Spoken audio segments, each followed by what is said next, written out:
Assalamualaikum warahmatullahi wabarakatuh. Alhamdulillah rabbil alamin. Wa bihi nasta'in. Wa nusalli wa nusallim wa nubarik ala nabiyyina Muhammadin wa ala alihi wa sahbihi wa man ihtada bihadihi wa istanna bisunnatihi ila yaumiddin wa ba'd. Ikhwani wa akhwati fillah, dalam menempuh kehidupan ini mencari rezeki Allah Subhanahu wa taala, karena ketidaktahuan kita akan syariat Allah dan ketentuan-ketentuan serta kaidah-kaidah yang Allah letakkan, Allah jelaskan dan dijelaskan juga oleh Rasulnya Muhammad sallallahu alaihi wasallam dalam mencari harta. Sering yang terjadi kita terjerembab, jatuh dan terjerumus ke dalam pencarian harta dengan cara yang diharamkan oleh Allah Azza wa Jalla.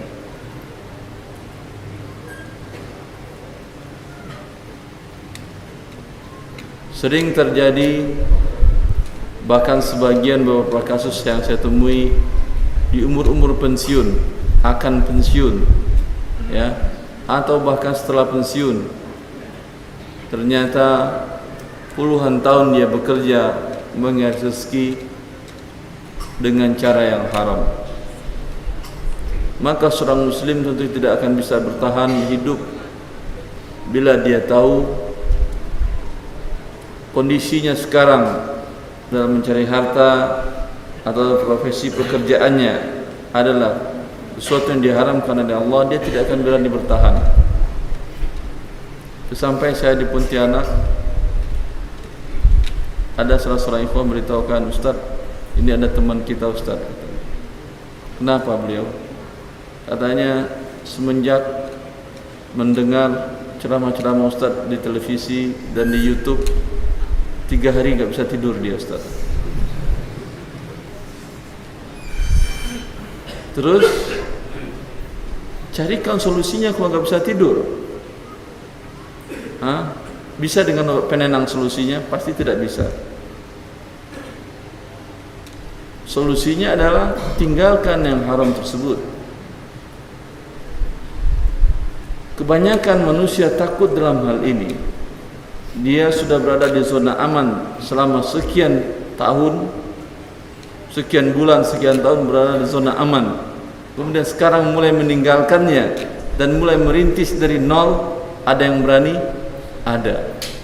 Yaitu orang-orang yang takut kepada azab Allah Azza wa Jalla dan orang-orang yang merasakan kondisi jiwanya begitu hancur dan dia ingin mencari cara cerdas untuk selamat dari hal ini. Cara cerdasnya cuma satu, berhenti.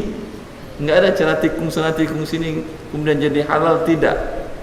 Berhenti dari yang haram, cari yang halal.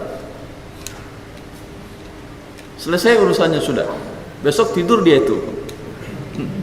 Gak perlu minum pil. Kasus yang sama ketika saya di Semarang memberikan tabligh akbar juga dengan tema riba. Moderatornya, tapi bukan yang ini moderatornya, dia bercerita sebagai takdim, sebagai prolog. Dia mengatakan, ini kasus pembahasan yang saya pernah alami sendiri selama lebih 20 tahun. Saya bekerja di salah satu bank BUMN di Jakarta dan tinggal di Semarang. Level saya sudah sangat tinggi.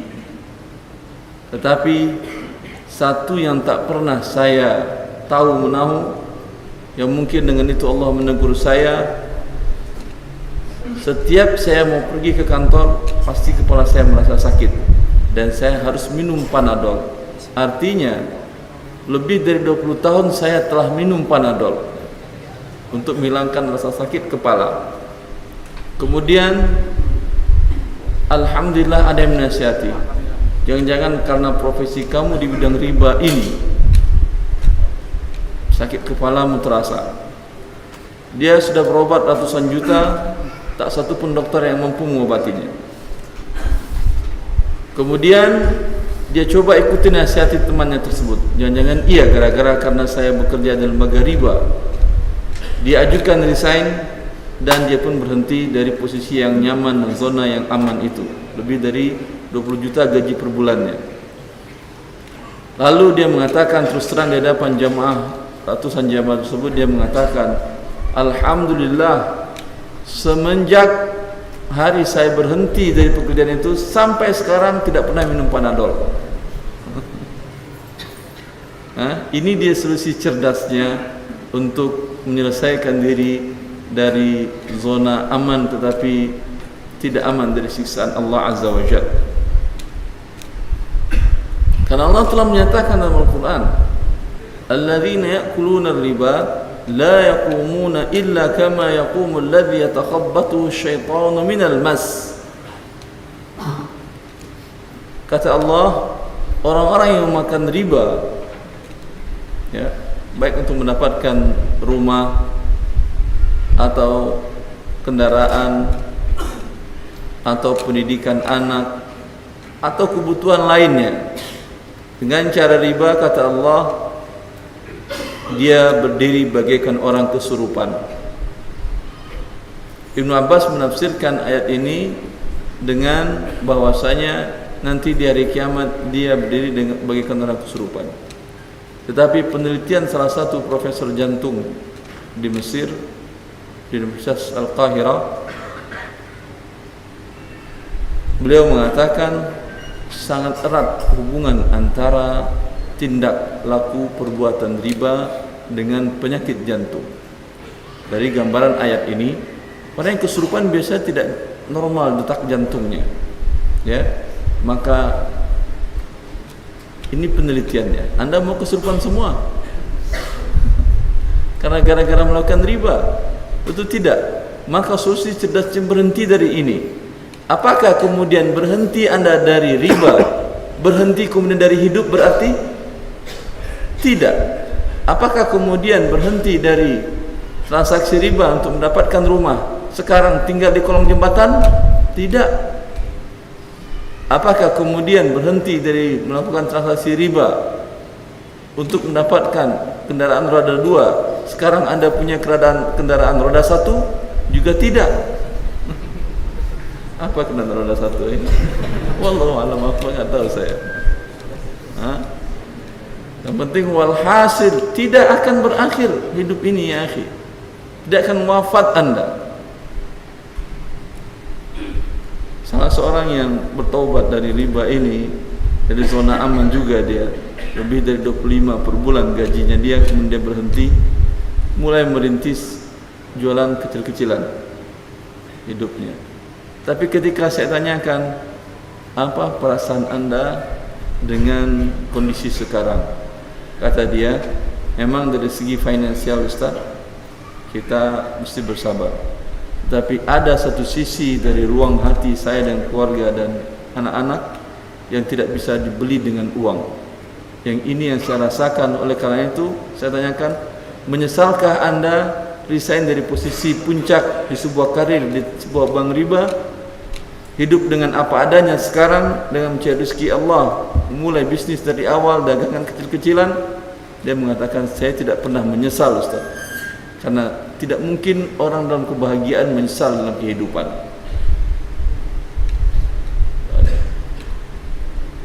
Orang yang menyesal adalah orang yang tidak pernah bertobat dalam hal ini. Dia sudah merasakan tidak nyaman hidup dalam kondisi riba, kemudian dia tidak ambil solusi cerdas, yaitu langsung berhenti dan memulai hidup tawakal kepada Allah dan menggantungkan rezekinya kepada Allah Azza wa Jalla. Orang yang tidak pernah mengambil karena takut segala macam, ya, dia tidak akan pernah sukses dalam hidupnya. Terus selamanya di dunia dia tidak akan merasakan kebahagiaan yang menurut dia tadi dia rasakan. Di akhirat apalagi, Allah sudah menjanjikan untuk mereka neraka. Allah telah mengatakan, وَمَنْ عَادَ فَأُولَٰئِكَ أَصْحَابُ النَّارِ هُمْ فِيهَا خَالِدُونَ. Sebelum ayat ini Allah mengatakan, فَإِنْ لَمْ تَفْعَلُوا fa'dhanu biharbin minallahi wa rasulih. Jika kalian tidak berhenti dari berbuat riba, maka kalian berarti mengumumkan perang melawan Allah. Ibnu Abbas menafsirkan ayat ini, setiap pelaku riba nanti di akhirat Allah berikan pedang. Nih, fulan, pedang, ambil. Baris nih, mari kita adu pedang. Bukan main-main. Bukan pura-pura beradu pedang, tidak. Hah? Anda lawan Allah pakai pedang, pakai nuklir ente pakai, mati nuklir ente lawan Allah. Apalagi sekarang cuma pakai pedang. Apa kejadiannya? Hancur Anda. Kalaulah Allah Subhanahu wa taala mengutus saja kepada manusia mengaku dirinya gagah dan kuat dan memiliki tentara-tentara yang terkuat di masanya dan sampai sekarang menggunakan kendaraan gajah, Abraha dihancurkan oleh Allah Subhanahu wa taala dengan burung yang dikirim Allah, cuman burung ababil yang dikirim oleh Allah Subhanahu wa taala, hancur dia.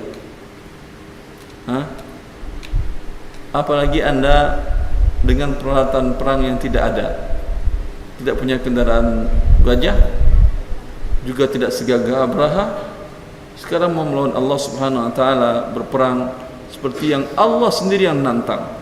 Fa illam taf'alu fa'dhanu biharbin minallahi wa rasulih. Jika kalian tidak berhenti dari berbuat riba, ambil solusi cerdas tadi, maka berarti kalian telah melakukan perang melawan Allah dan Rasulnya. Dan dalam ayat yang lain selanjutnya Allah mengatakan, wa man 'ada faman ja'ahu mau'izatun min rabbih fantaha falahu ma salafa amruhu ila Allah wa man 'ada fa ulaika ashabun nar hum fiha khalidun. Kata Allah Subhanahu wa taala,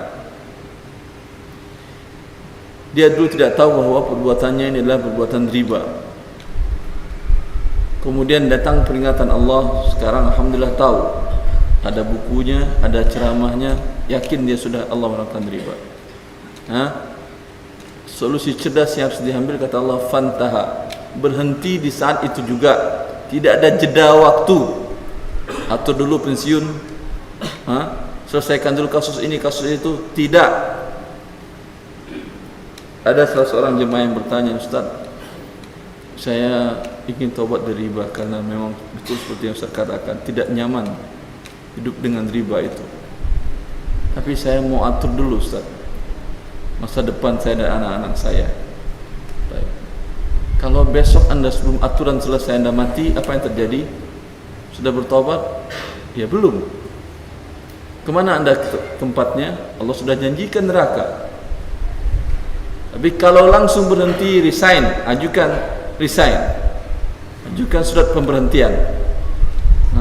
Dan subhanallah, kemarin saya di Makassar, ikhwan di sana bilang, Ustaz, alhamdulillah ada keluhan dari beberapa lembaga keuangan riba, ada bank BUMN yang mengeluhkan banyak karyawannya yang resign di Makassar. Alhamdulillah. Karena manusia memang harusnya begini, tidak nyaman dia hidup. Saya diminta di salah satu kantor pusat bank asing di Jakarta untuk memberikan ceramah tentang riba. Saya sampaikan riba bahwa pekerjaan kalian ini pekerjaan yang haram, melawan Allah dan Rasulnya, berperang melawan mereka. Belum selesai lagi seminar tersebut, beberapa karyawan tunjuk tangan. Di situ ada vice presidennya, Pak, saya resign. Satu lagi berdiri, Pak, saya resign. Pak, saya resign. Lalu kata VP-nya, vice presidennya, dia bilang, saya juga tahu, saya mau bareng kalian ikut resign juga. Berapa bulan setelah itu, saya bertemu dengan VP ini, vice president ini, dia bilang, alhamdulillah Ustaz, saya sekarang sudah resign dan mulai hidup apa adanya. Ya. Karena memang tidak nyaman. Tidak akan nyaman dan tidak akan tenang dalam maksiat kepada Allah Azza wa Jal yang Allah sediakan siksaannya yang berat seperti itu. Maka solusi cerdasnya hanya satu, fantaha, langsung berhenti saat itu juga, jangan tunda-tunda. Tetapi apakah dengan Anda berhenti kemudian selesai urusan? Belum, Anda kan masih hidup. Kalau langsung meninggal, alhamdulillah, semoga terima Allah, masuk ke dalam surga. Seperti kisah seseorang yang membunuh 100 orang, kemudian dia bertobat dan langsung meninggal, langsung masuk surga, kan ya? Kalau seperti itu kisah Anda, alhamdulillah. Kalau tidak, berarti masih ada permasalahan dan problematika yang Anda hadapi ke depan. Bukan berarti dengan bertobat Anda menjadi tenang dan nyaman 100% langsung, tidak. Di awalnya akan ada godaan-godaan dari kiri, kanan, atas, bawah, samping, dan belakang, depan dan belakang. Mungkin dari keluarga, mungkin dari orang tua, mungkin dari anak istri. Tuh gara-gara sok alim, dengarin aja tuh kajian Syekh Irwandi. Sekarang resign, sekarang berarti rasa susah hidup. Ini bagian daripada kesempurnaan pertobatan Anda kepada Allah. Karena Allah bila mencintai suatu kaum, ibtalahum, pasti akan mendapat ujian dan cobaan. Bukan berarti ketika Anda melakukan perbuatan dicintakan oleh Allah kemudian bebas dari cobaan, pasti tidak. Butuh perjuangan, butuh kesabaran, dan terus belajar syariat Allah. Bila tidak belajar syariat Allah, kasus yang sama pernah terjadi. Dia taubat dari riba, dari lembaga keuangan riba, kemudian dia mulai usaha dan pinjam uang dengan cara riba. Sekarang saya katakan kepada dia, apa gunanya Anda taubat dari lembaga riba, pinjam uang dengan cara riba, tapi bukan ke lembaga, ke tetangganya. Sama aja, mau pinjam uang dengan cara riba ke tetangga atau ke lembaga, sama-sama riba. Maka pelajari syariat Allah Subhanahu wa taala. Dengan demikian Anda telah memupuk, membesarkan serta mengembangkan hidayah yang Allah berikan kepada Anda. Dengan demikian Anda merasakan kenyamanan hidup di dunia ini. Alladzina amanu wa lam yalbisu imanahum bidzulm ulaika lahumul amn wa hum muhtadun. Kata Allah Azza wa Jalla, orang-orang yang beriman dan tidak mencampurkan keimanannya dengan dosa, baik syirik maupun dosa-dosa besar lainnya seperti perbuatan riba, mereka lah yang merasakan kenyamanan hidup di dunia ini sebelum di akhirat. Dan mereka selama di dunia selalu dibimbing dan diberikan petunjuk oleh Allah Azza wa Jalla untuk selalu taat kepadanya. Cukup prolognya, saya kira berlebih ya.